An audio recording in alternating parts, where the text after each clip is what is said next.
The courtroom was packed beyond capacity, the air thick with anticipation. Reporters clutched their notepads, cameras poised, ready to capture every moment. Spectators filled the rows, whispering amongst themselves, eyes locked onto the small boy standing at the defendant's table.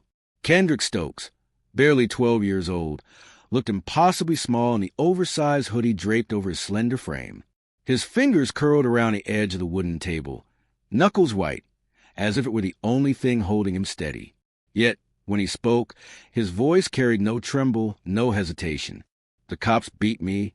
The words sucked the air out of the room. A collective inhale rippled to the crowd as all eyes snapped to the boy. Judge Malcolm Wright, a man who had presided over countless cases, leaned forward in his chair, his previously neutral expression darkening. He had expected a routine juvenile hearing. Just another case of a boy accused of stealing a backpack. A standard proceeding. Nothing unusual. But now, this was anything but routine. At the prosecution's table, Officer Gregson sat motionless, his expression unreadable. His fingers were clasped together so tightly they seemed carved from stone. Next to him, Assistant District Attorney Lisa Calloway shifted in her seat, visibly uncomfortable. This wasn't what she had prepared for. The case had seemed open and shut, a minor incident that required little more than formalities. But now everything had changed. Across the room, Kendrick's court-appointed attorney, Marcus Reed, blinked. This wasn't part of any testimony they had rehearsed. The boy was going off script. But Marcus didn't stop him. No, he wouldn't dare. Because what he saw in Kendrick's face wasn't defiance. It was something stronger. Something undeniable. Truth. The judge's voice was firm, cutting through the tense silence. Kendrick, do you understand the weight of what you're saying? The boy lifted his gaze, locking eyes with the judge. Yes, sir. A heavy pause stretched between them before Judge Wright gave a single nod. Go on. Kendrick inhaled deeply. I was walking home. It was late, but not that late. I had my hoodie up because it was cold. That's when they came. His voice didn't waver, but his fingers tightened around the table's edge. They yelled at me to stop. I stopped. I told them I didn't do anything. I put my hands up, just like they tell you to, but they still tackle me. A murmur rippled through the crowd, unease shifting in the room like a tangible force. They slammed me down, Kendrick continued, his voice quieter now, but no less powerful. One of them put his knee on my back. I couldn't breathe. I kept saying I couldn't breathe, but they didn't care. They didn't listen. He swallowed hard, as if forcing the next words out. Then one of them started hitting me. He punched me in the side, kicked me. I lost count of how many times. I just know it hurt. A sharp gasp cut through the silence as Kendrick slowly rolled up the sleeves of his hoodie. Gasps followed, scattered throughout the room. His arms, small, fragile, were covered in bruises. Deep purples, sickly yellows, some fresh, others fading but still visible. In the front row, his mother clapped a trembling hand over her mouth, her body shaking with silent sobs. Judge Wright's jaw clenched as he turned toward the prosecution. Ms. Calloway, he said voice steely, was there body cam footage from this arrest? The prosecutor hesitated. Your Honor, the police department reported that the footage was corrupted.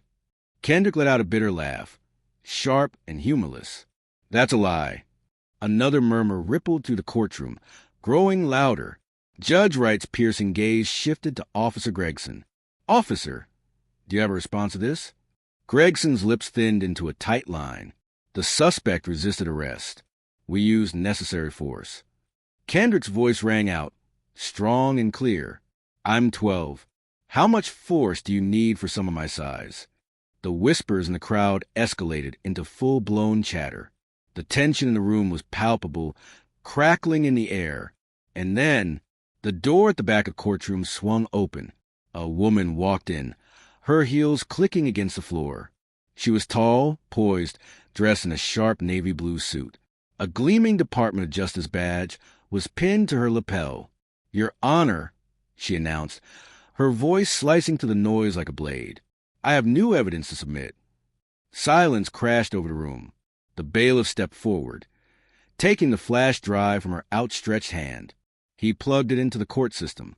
A moment later, the screen at the front of the courtroom flickered to life. Body cam footage. The very footage the police department had claimed was corrupted. The video played, and the courtroom watched, transfixed, as the truth unraveled before their eyes. There was Kendrick, a small, terrified figure in the alleyway, hands up, voice trembling but clear. "I didn't take anything." Then, without warning, Gregson shoved him. Hard. Kendrick hit the ground. His breath knocked from his lungs. One officer pressed a knee into his back. Another punched him, once, twice, before delivering a brutal kick to his ribs. The footage captured it all. Kendrick's muffled cries, his desperate gasps for air, the officers cursing at him, treating him as if he were nothing more than a threat. When the footage ended, silence reigned.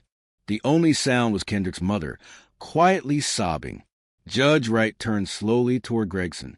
His expression was unreadable, but his voice? Ice. "Officer Gregson, stand." Gregson's face drained of color. His attorney whispered something urgently, but it was useless. The courtroom had seen everything. The DOJ agent stepped forward, arms crossed. "The Department of Justice has launched an investigation into this case. Effective immediately, Officer Gregson is under arrest for assault and obstruction of justice." Chaos erupted. Reporters scrambled for their notepads. Spectators shouted, some in outrage, others in relief. Kendrick's mother let out a broken sob, pulling her son into her arms. Gregson's lawyer tried to argue, but it was no use. 2 federal marshals moved in, gripping the disgraced officer by the arms and hauling him from the table. For the first time since Kendrick had spoken, Gregson's carefully crafted mask cracked. His face flushed red with anger, his jaw clenched so tightly it looked painful. But he didn't resist. He couldn't. As Gregson was led away, Judge Wright turned back to Kendrick. His stern expression softened just slightly. "Kendrick, you were brave today." The boy didn't speak. He just nodded, because today he had done something that so many before him never got the chance to do. He refused to be silenced.